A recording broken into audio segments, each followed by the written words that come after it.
Bapak Ibu, jemaat sekalian, selamat pagi. Kita akan memulai ibadah kita pada hari ini. Dan bagi Bapak Ibu jemaat sekalian yang baru menghadiri ibadah di GKP Ciwidey, kami ucapkan selamat datang dan selamat beribadah. Untuk itu, kami akan membacakan warta jemaat Minggu tanggal 4 Juli 2021. Pada minggu ini akan disampaikan sosialisasi tata cara perjamuan kudus mandiri di rumah jemaat masing-masing. Dan bagi jemaat yang memerlukan anggur berikut hosti, perjamuan bisa mengambil di gereja pada hari Senin sampai hari Sabtu jam 10 sampai jam 12, dan Bapak Ibu bisa menghubungi Saudara Pepen. 2, diberitahukan bagi jemaat untuk membantu meringankan saudara-saudara kita yang sakit atau memerlukan di masa pandemi. Kami membuka kesempatan bagi jemaat untuk mengumpulkan sumbangan berbentuk dana, sembako, vitamin, masker, dan hand sanitizer. Bapak Ibu bisa menghubungi majelis atau langsung ke gereja. Bapak Ibu jemaat sekalian, kita akan memasuki saat teduh. Saat teduh dimulai.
Bapak Ibu jemaat sekalian, kami undang bangkit berdiri.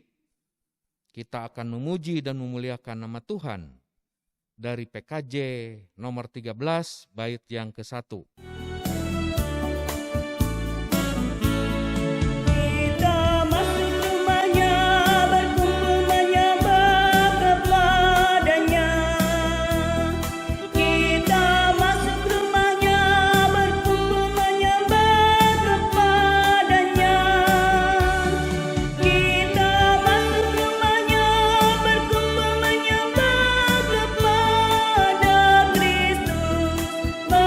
Menyembah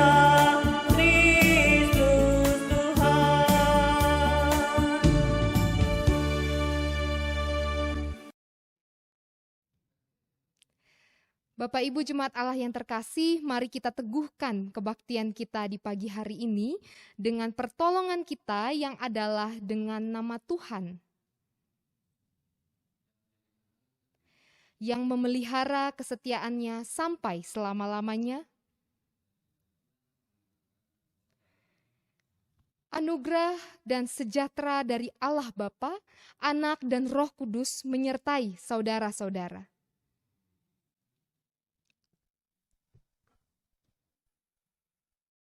Bapak Ibu jemaat sekalian, kita akan memuji dan memuliakan nama Tuhan dari PKJ 282 baitnya yang ke-1.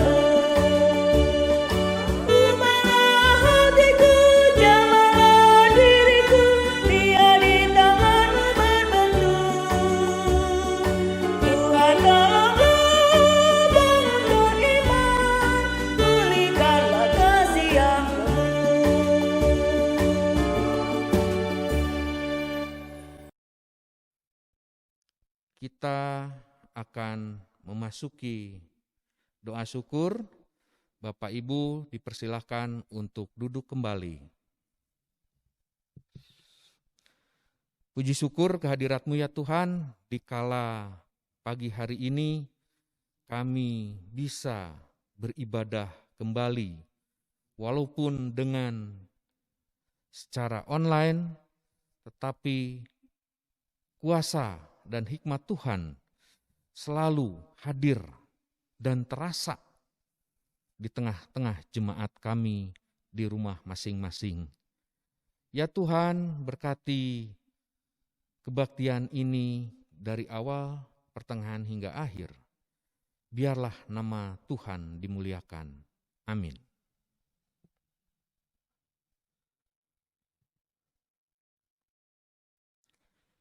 Kita akan menyanyikan Kidung Kabungahan nomor 40 bait 1.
Bapak Ibu jemaat sekalian, kita akan memasuki pengakuan dosa.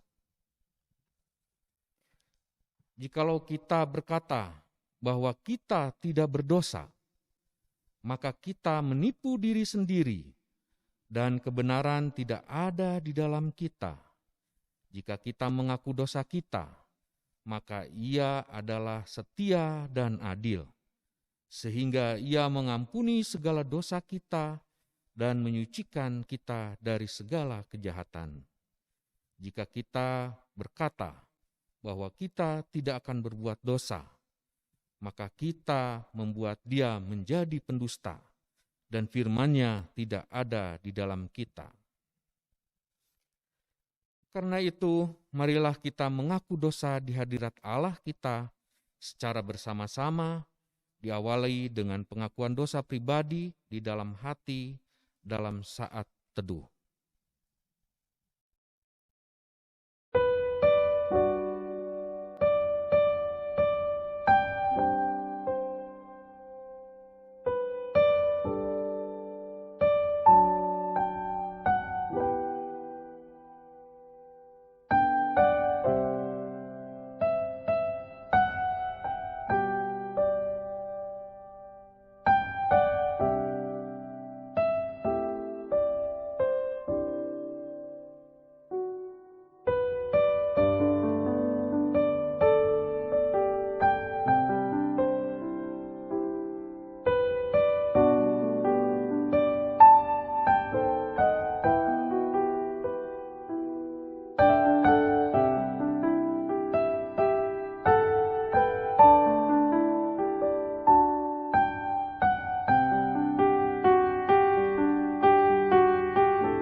Kita akan ucapkan bersama-sama, "Ya Tuhan, kami telah berbuat dosa terhadap-Mu. Kami telah berdosa terhadap sesama kami dalam pikiran, perkataan, dan perbuatan. Telah banyak kami menyimpang dari jalan-Mu yang benar. Ampunilah dosa kami ya Tuhan. Kasihanilah kami ya Tuhan. Kasihanilah kami ya Kristus. Kasihanilah kami ya Tuhan. Amin." Kita akan mengangkat pujian dari Kidung Jemaat 29, baitnya yang ke-1.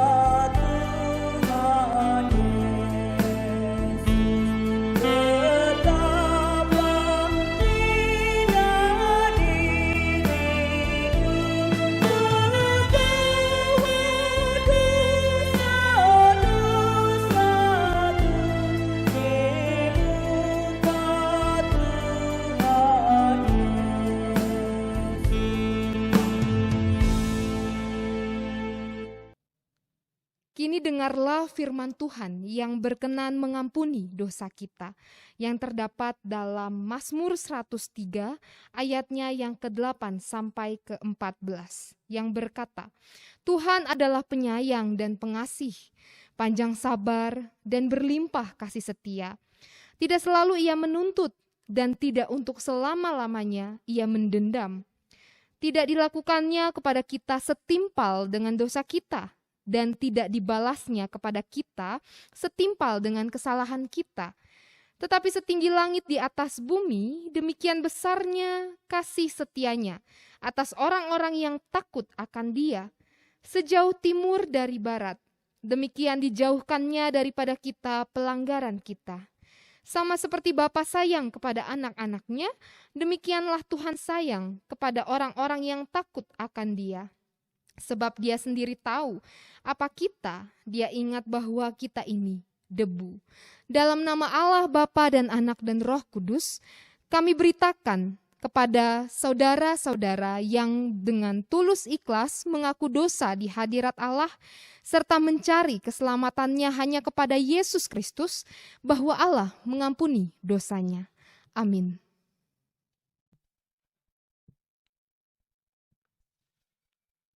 Kita akan memuji dan memuliakan nama Tuhan dari Kidung Jemaat 387, baitnya yang ke-1.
Bapak, Ibu, Saudara-saudara, pembacaan firman Tuhan terdapat dalam Injil Markus 6, ayatnya yang pertama sampai ke-13.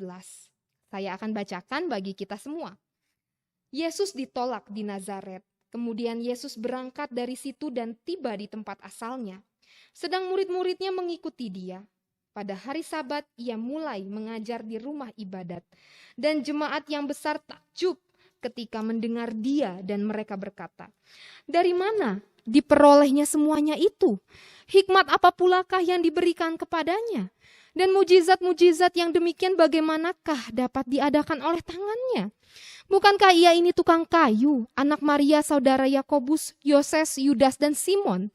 Dan bukankah saudara-saudaranya yang perempuan ada bersama kita?" Lalu mereka kecewa dan menolak dia.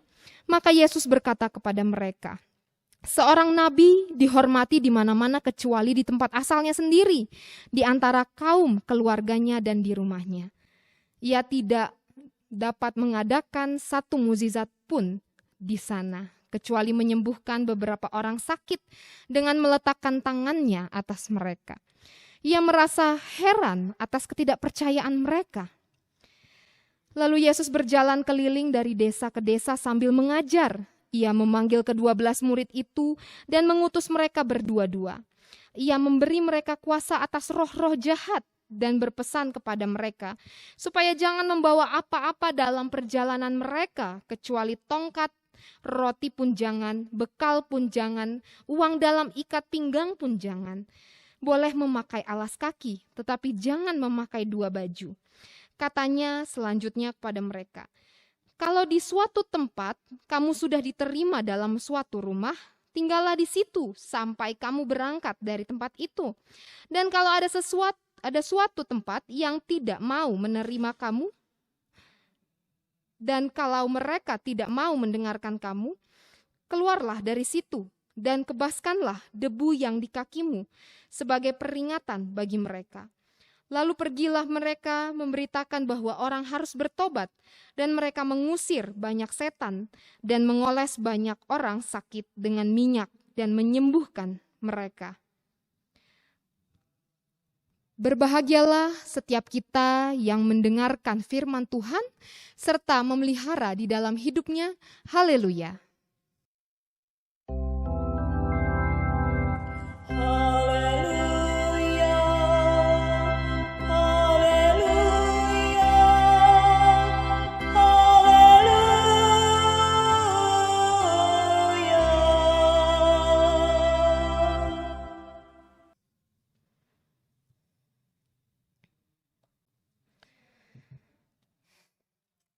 Shalom, selamat pagi Bapak Ibu, Saudara-saudara yang terkasih. Bagaimana kabarnya? Semoga kita yang mengikuti kebaktian di rumah dalam keadaan yang sehat, hati yang sukacita, dan ibadah online yang kita ikuti ini semoga tidak mengurangi hikmat kita untuk beribadah kepada Tuhan. Bagi teman-teman pemuda atau pemudi, kita pernah nggak sih mendengar penyampaian kalimat ini? Kamu tuh bisa apa sih? Masih muda, pengalaman belum banyak, dan pengalaman kamu juga nggak bagus-bagus banget.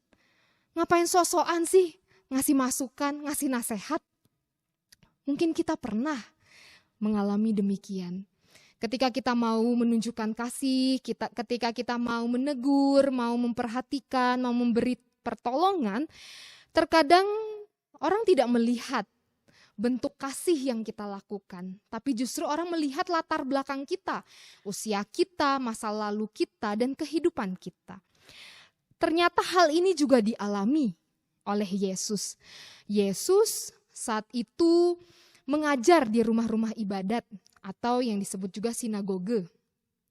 Ketika mengajar, banyak orang pada awalnya takjub, banyak orang pada awalnya terkesima dengan melihat pengajaran Yesus. Ada yang mengatakan, dari mana diperolehnya pengajaran itu? Hikmat apa yang diberikan kepadanya?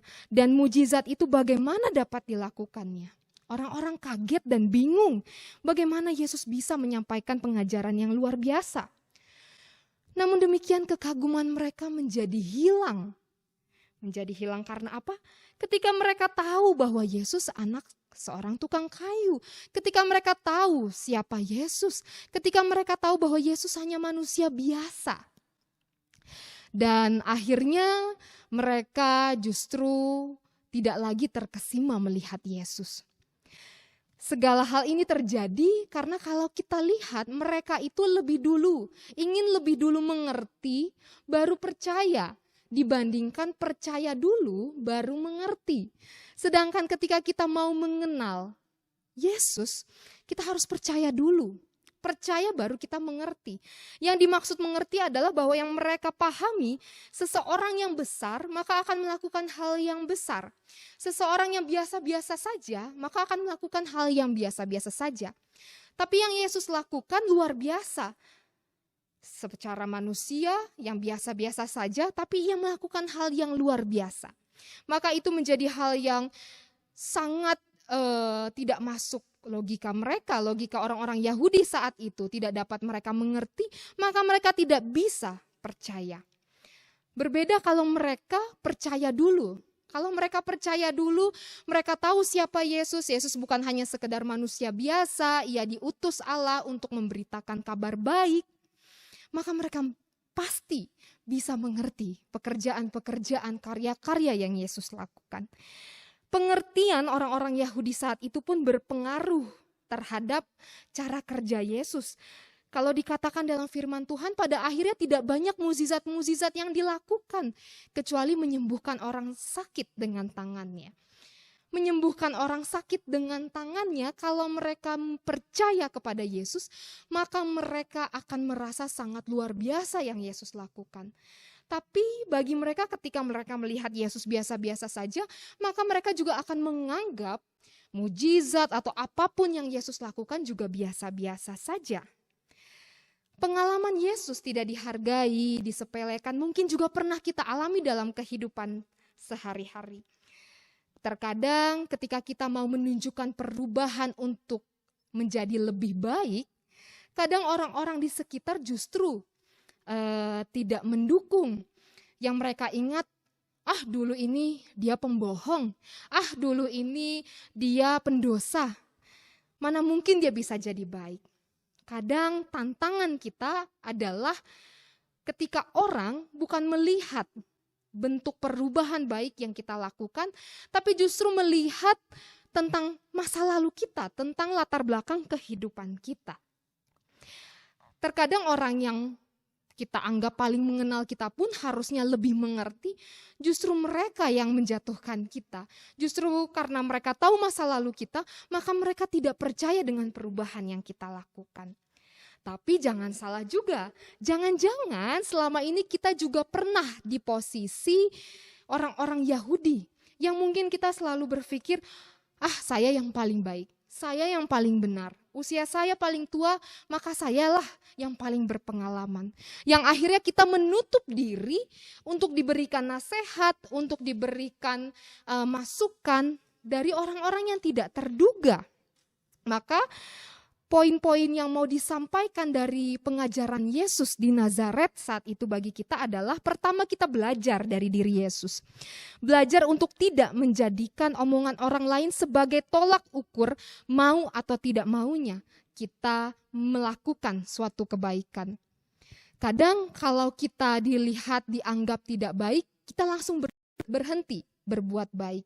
Yesus saat itu, saat orang-orang tidak kagum dengan dia, tapi Yesus tetap memberikan pengajaran. Hal ini karena Yesus tahu siapa yang menjadi fokus dari pelayanannya.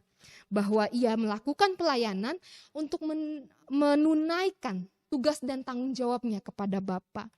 Dan ini pun menjadi pesan juga bagi kita saat ini. Ketika kita melayani, ketika kita mau berbuat baik, jadikanlah Tuhan tujuan kita. Lakukanlah apa yang baik di hadapan Tuhan. Sekalipun banyak orang mungkin akan mengkritik, akan menolak apa yang kita sampaikan, tapi jangan jadikan itu sebagai dasar kita mau atau tidak mau untuk melakukan hal baik. Tapi jadikanlah Kristus sebagai dasar kita untuk menunjukkan perubahan menjadi lebih baik. Lalu kalau kita lihat dari sisi orang Yahudi yang saat itu tidak menghargai Yesus. Kalau kita lihat yang mau disampaikan oleh orang-orang Yahudi saat itu adalah, biasakan untuk kita jangan hanya melihat covernya, melihat orang dari depannya, dari masa lalunya, dari latar belakangnya. Tapi Tuhan mau sampaikan, lihat kontennya, lihat isinya. Jadi bukan lihat usianya, bukan lihat latar belakangnya, tetapi pesan apa yang mau disampaikan kepada kita. Seperti tadi yang saya katakan bahwa kita mungkin ditegur oleh orang-orang yang tidak terduga. Mungkin sebagai orang tua kita pernah ditegur sama anak-anak kita. Lalu ketika ditegur kita bilang, ini orang tua, gak boleh ditegur, gak boleh dimarahin. Padahal anak misalnya mengingatkan kepada kita, jangan sering berantem, jangan sering bertengkar. Sesungguhnya kita sedang diingatkan bahwa kita ini panutan loh. Sebagai orang tua menjadi teladan, maka harus memberi contoh yang baik kepada anak-anak. Anak-anak pun juga harus terbuka dengan nasihat, teguran, atau perhatian yang disampaikan orang tua. Dan ternyata bukan hanya itu yang hendak Yesus sampaikan dalam firman Tuhan saat ini. Ketika Yesus mengutus murid-muridnya, ada hal lain juga yang disampaikan kepada kita ketika kita sudah diutus. Yesus katakan kepada murid-muridnya, cukup saja membawa tongkat. Cukup saja membawa tongkat ini sesungguhnya ada dua makna yang mau disampaikan. Yang pertama, Allah atau Kristus berkarya melalui kesederhanaan. Tuhan ingin agar pekerjaannya dimulai dari kesederhanaan untuk mencapai hal yang luar biasa. Lalu pesan kedua yang mau disampaikan, kenapa Yesus hanya menghendaki untuk membawa tongkat? Yesus ingin sampaikan bahwa porsi Tuhan akan jauh lebih besar daripada porsi yang kita kerjakan. Porsi manusia lebih sedikit dibandingkan porsi Tuhan. Maka kita mungkin seringkali berpikir, Tuhan, bagaimana saya bisa diutus untuk jadi berkat bagi orang lain? Kalau masalah hidup saya aja banyak, kalau saya aja ada pergumulan ekonomi, pergumulan keluarga dan lain sebagainya. Jangan salah Bapak Ibu, jangan-jangan pergumulan-pergumulan yang kita hadapi itu adalah senjata yang Tuhan berikan untuk kita menjadi saksi-saksi Kristus. Melalui pergumulan, justru kita mengalami kehadiran Kristus dan kita bisa menjadikan pergumulan untuk bisa menguatkan sesama juga. Jadi pergumulan tidak selalu mendatangkan keburukan bagi kita, tapi justru membawa kita untuk menjadi berkat, menjadi kekuatan bagi orang lain. Dan hal kedua yang Yesus katakan di dalam firman-Nya, Kalau engkau ditolak di satu tempat, maka pergilah dan kebaskanlah kakimu. Tapi kalau engkau diterima, maka tinggallah dahulu di situ. Ketika Yesus katakan tinggallah dahulu di situ, berarti ketika pelayanan kita, perbuatan baik kita diterima oleh orang lain, maka kita juga harus terus melayani, harus terus melakukan hal yang baik. Tapi bagaimana jika kita ditolak? Yesus katakan kebaskanlah kakimu. Orang-orang Yahudi pada saat itu memahami ketika seseorang mengebaskan kaki setelah meninggalkan rumah, itu dimaknai bahwa biarlah itu menjadi dosanya si tuan rumah, menjadi dosanya si pemilik rumah karena dia menolak ketika ingin menerima perbuatan yang baik. Kebaskanlah kakimu. Tuhan mau kasih tahu bahwa tugas kita bukan memberi keputusan atas hidup orang lain, tapi Tuhan ingin agar kita menjadi pengarah dalam kehidupan orang lain. Kita cukup memberi nasihat, kita cukup memberikan peringatan, tapi bukan memberi keputusan. Karena keputusan yang diambil akan menjadi tanggung jawab orang itu sendiri. Maka dari itu ketika mungkin kita menegur anak-anak, jangan main game terus, jangan main-main di luar terus. Lalu ketika itu tidak didengarkan, kita mungkin melakukan, kita marah, kita mungkin mukul, kita mungkin akhirnya berbuat dosa. Dan akhirnya perbuatan yang baik yang kita mau lakukan justru membuat kita menjadi melakukan dosa. Maka yang mau Tuhan sampaikan cukup saja kita mengarahkan, tapi keputusan harus diambil oleh orang yang kita sampaikan berita baik itu. Jadi pada akhirnya firman Tuhan mau berkata kepada kita, iman percaya kita harus terus bertumbuh lebih besar melalui ungkapan, penerimaan perhatian, dan kasih sayang sesama. Iman kita hanya bertumbuh ketika kita mau menerima nasihat dan kita mau tetap memberitakan kabar baik sekalipun begitu banyak tantangan kehidupan. Sehingga kita juga semakin mampu menjadi pribadi-pribadi yang mempersaksikan Kristus melalui perjalanan hidup kita. Selamat mengimani kasih Kristus dan bersaksi bagi Kristus. Amin. Bapak Ibu jemaat sekalian, kami undang untuk bangkit berdiri. Kita akan mengucapkan pengakuan iman rasuli. Aku percaya kepada Allah Bapa yang Maha Kuasa, Khalik langit dan bumi, dan kepada Yesus Kristus anaknya yang tunggal Tuhan kita, yang dikandung daripada Roh Kudus, lahir dari anak darah Maria, yang menderita di bawah pemerintahan Pontius Pilatus, disalibkan, mati dan dikuburkan, turun ke dalam kerajaan maut, pada hari yang ketiga bangkit pula dari antara orang mati, naik ke sorga, duduk di sebelah kanan Allah Bapa yang Maha Kuasa, dan akan datang dari sana untuk menghakimi orang yang hidup dan yang mati. Aku percaya kepada Roh Kudus, gereja yang kudus dan am, persekutuan orang kudus, pengampunan dosa, kebangkitan daging, dan hidup yang kekal. Amin. Bapak Ibu jemaat sekalian, kita akan membawakan persembahan pada waktu pagi hari ini, tetapi kita akan mendengarkan firman Tuhan yang melandasi persembahan kita yang terambil dari Roma 12 ayat 1 yang berbunyi, karena itu saudara-saudara, demi kemurahan Allah, aku menasihatkan kamu, supaya kamu mempersembahkan tubuhmu sebagai persembahan yang hidup, yang kudus, dan yang berkenan kepada Allah. Itulah ibadahmu yang sejati. Sambil persembahan, kita akan memuji dan memuliakan nama Tuhan dari Kidung Rohani Betapa Hatiku. Betapa hatiku berterima kasih Tuhan, Kau mengasihiku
Baik, Bapak Ibu, kita akan bangkit berdiri, kita akan membawakan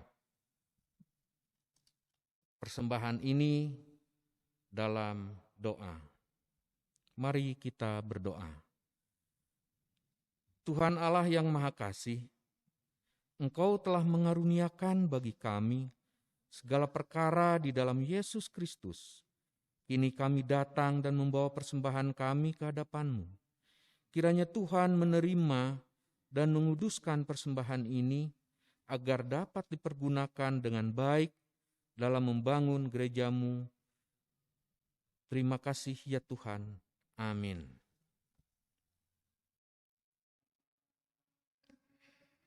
Bapak Ibu Jemaat Allah yang terkasih, mari kita membawa pengharapan-pengharapan kita di dalam doa syafaat. Mari kita berdoa. Tuhan Yesus yang baik, terima kasih untuk firman-Mu yang mengingatkan kepada kami.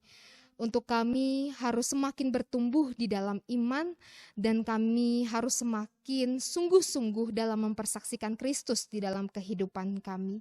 Kiranya apa yang kami lakukan, apa yang kami kerjakan, semuanya didasarkan oleh hikmat Tuhan, sehingga apa yang kami sampaikan, yang kami lakukan, bukan hanya membuat kami semakin diberkati, tapi membuat kami juga semakin menjadi alat berkat Tuhan bagi sesama. Tuhan, pada saat ini kami mau berdoa bagi setiap kami yang mengalami dampak dari kehadiran pandemi COVID-19. Ada kami yang sakit atau dalam kelemahan tubuh, kami yang harus istirahat di rumah, kami yang harus isolasi mandiri di rumah, kami yang mungkin terbaring lemah di rumah sakit menjalani perawatan.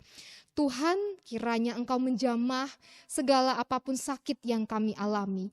Kau sentuh tubuh kami yang sakit, sehingga dengan kuasa Tuhan kami boleh menerima pemulihan melalui makanan, minuman, dan obat-obatan yang tersedia. Juga dukungan dari orang-orang terkasih kiranya juga menjadi pertolongan bagi kami untuk kami segera pulih. Kami berdoa juga Tuhan bagi setiap kami yang mungkin sejak PPKM diberlakukan, kami mungkin harus bekerja dari rumah. Gaji kami mungkin dipotong, kami mungkin dikeluarkan dari tempat kerja. Tapi kami percaya bahwa rencana-Mu indah. Di balik langit yang abu-abu ini, kami yakini ada rencana Tuhan yang indah Tuhan sediakan. Ajar kami untuk tidak putus asa, ajar kami untuk tetap berusaha dan berserah kepada Tuhan.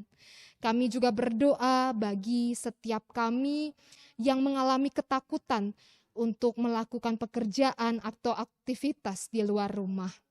Tuhan, di dalam ketakutan ini kami tidak mau hidup melalui kekuatan kami sendiri. Kami mau berjalan dengan hikmat Tuhan. Kami ikuti apa yang pemerintah anjurkan dengan menjalankan 3M. Biarlah ketika kami sungguh-sungguh taat menjalani ini, kami juga tetap sehat, kami juga tetap sukacita menjalani hari lepas hari. Kami berdoa Tuhan bagi setiap kami dengan berbagai macam pergumulan, khususnya pergumulan ekonomi. Kami tidak tahu besok harus makan apa, harus mempersiapkan apa, bahkan untuk 1 bulan, 1 tahun ke depan. Tapi kami yakini Tuhan pasti memelihara kehidupan kami. Tuhan akan menurunkan berkat kepada kami tepat pada waktunya sesuai dengan apa yang kami perlukan, sesuai dengan apa yang kami butuhkan. Dan Tuhan akan menyentuh setiap saluran-saluran berkat yang tidak terduga bagi kami semua. Kami berdoa Tuhan bagi setiap kami, kaum ibu yang sedang mengandung. Dengan ketakutan kami ke rumah sakit, kami yakini Tuhan tetap menjaga dan menyertai kami. Sehingga kaum ibu dan juga cabang bayi yang ada di dalam perut pun dalam keadaan yang sehat dan dalam keadaan pemeliharaan tangan Tuhan. Tuhan, kami berdoa juga untuk pelayanan di gereja-Mu ini.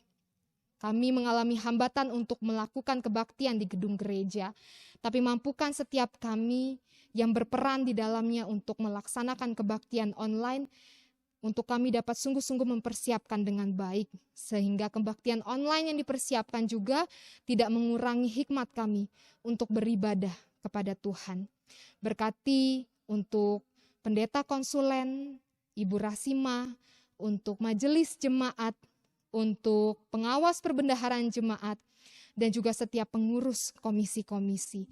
Dan setiap kami yang juga bertugas untuk melaksanakan kebaktian minggu dan kebaktian-kebaktian lainnya. Mampukan kami Tuhan dengan seluruh kekuatan kami untuk melayani Tuhan, karena kami yakini ketika kami berjalan bersama Tuhan, maka segala sesuatunya Tuhan mampukan, Tuhan buat berhasil. Tuhan Yesus yang baik, kami juga berdoa untuk setiap anak-anak-Mu yang mengikuti sekolah online. Kiranya pengetahuan, pelajaran yang diterima tidak menjadi sia-sia, tapi kami mampu mengerti, memahami, menjadi bekal kami untuk di masa depan.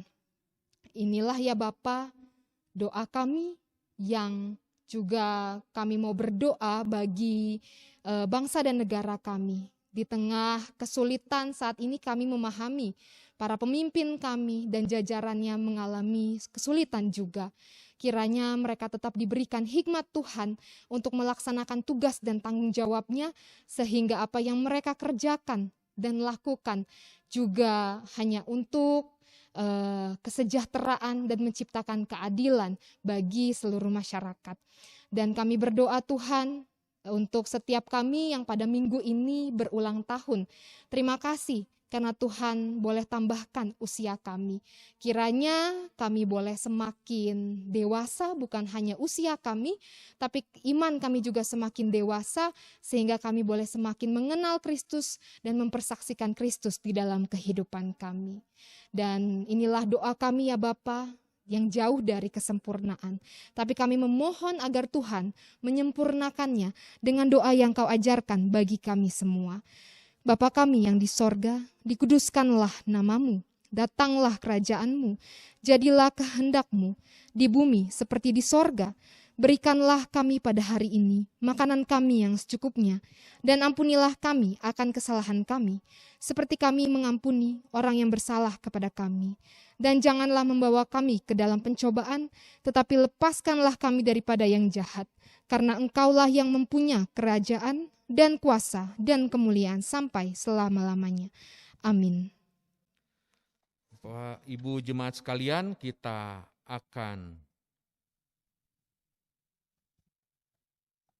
memuji dan memuliakan nama Tuhan, dan kita bangkit berdiri. Kita akan memuji dari PKJ 185, baitnya yang ke-1. Kan mengutus kita ke dalam dunia, bawa kita kepada yang gelap. Meski ditindas serta dilanda duka, harus melayani dengan sepenuh. Dengan senang, marilah kita melayani umatnya. Dengan senang, tetapi kita memuliakan namanya.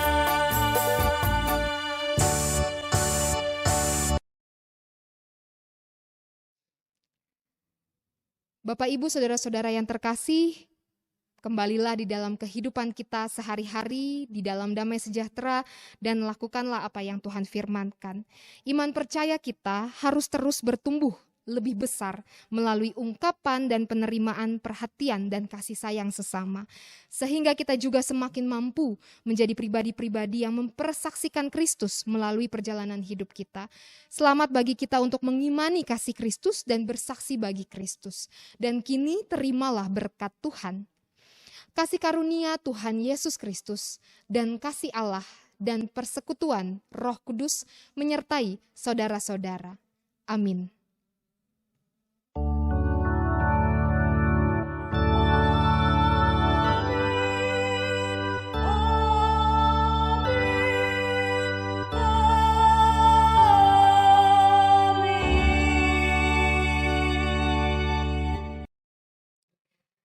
Selamat hari Minggu untuk Bapak, Ibu, Saudara-saudara yang berkebaktian di rumah. Semoga kita tetap sehat dan hati kita tetap sukacita untuk menjadi saksi-saksi Kristus di dalam kehidupan hari lepas hari. Tuhan memberkati kita semua. Amin.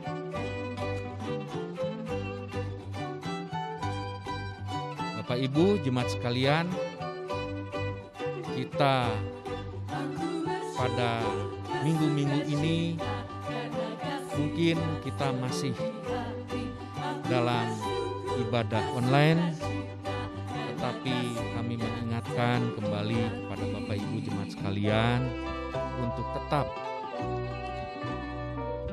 jaga jarak, cuci tangan, dan juga pakai masker. Maskernya sekarang harus 2 lapis. Untuk itu kami menghimbau pada Bapak Ibu jemaat sekalian, jika ada saudara-saudari kita yang memerlukan, bahkan mungkin terpapar, alangkah baiknya kita sebagai saudara di jemaat GKP Ciwidey ini saling bantu dan saling memperhatikan. Untuk itu Bapak Ibu jemaat sekalian, semoga Bapak Ibu tetap sehat, tetap kuat, jaga kebersihan, jaga imun tubuh. Semoga Tuhan Yesus memberkati kita semua. Terima kasih.